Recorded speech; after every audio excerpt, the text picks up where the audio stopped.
Blue Lotus. Blue lotus. Well, here we are with the lotuses on the water, and the blue lotus is grown in and known from ancient Egyptian times.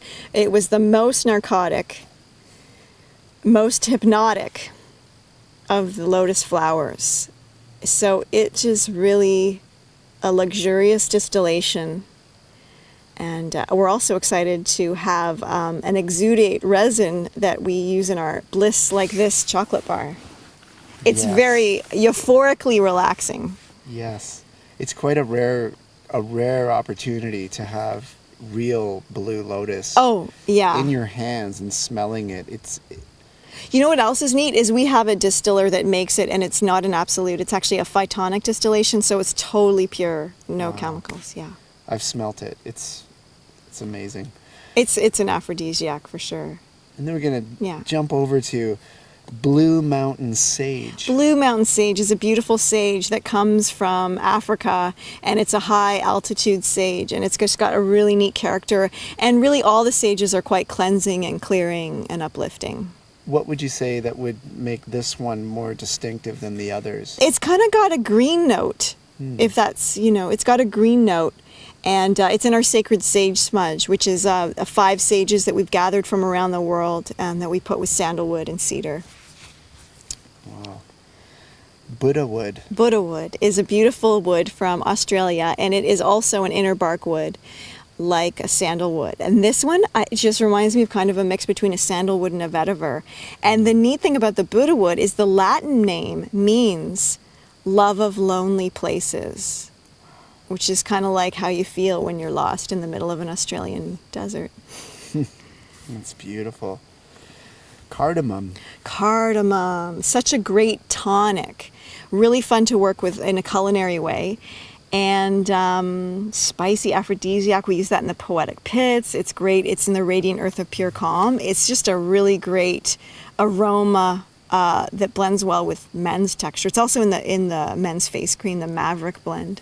Is there like a medicinal use to cardamom? Absolutely. Yeah, it's good for the stomach, for digestion. It's in the digest the best. It takes care of stomach bacteria. It's good for chests and colds. It's great for the immune system. It's a tonic for sure. Excellent. Yeah. So meaning tonic, it means you can have as much as you want of it. Yeah, like tones the system. Well, still with essential oils are so potent, we're really just using a drop or two at a time. Wow, just a drop or two. Yeah. That's excellent. We'll move on to cedar. Cedar. Well, there's a few cedars that we have. We have a cedar bark from Morocco. There's a cedar bark from France, which is really great, grown by our French distillers. And then we also have a white cedar from Canada and a red cedar from the West Coast, which is that really classic West Coast forest smell. It's almost a floral cedar. Wow. Yeah. Oh, it's beautiful. I've smelt it. I get to smell all these things. Then we have the French cedar.